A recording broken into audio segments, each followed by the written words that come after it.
Did you know that public speaking is how you can succeed in life and how you can get into jobs and better schools?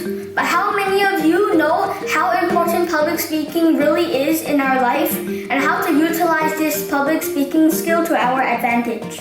Mastering public speaking is very hard, and it will take a lot of time to only memorize a few words. So today I will be sharing with you 7 tips and tricks on how to get a better first impression and be confident in front of more than your friends and family. Number 1, direct eye contact. Number 2, ESP, which stands for eyes, smile, and posture. Eyes, smile, and posture. Number 3, relax when doing your speech. Number 4, no filler words, which is like and things like that.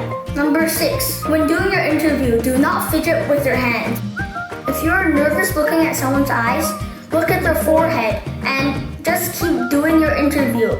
If you want more tips and tricks, subscribe and put your notifications on so you will never miss a video. Stay safe and goodbye.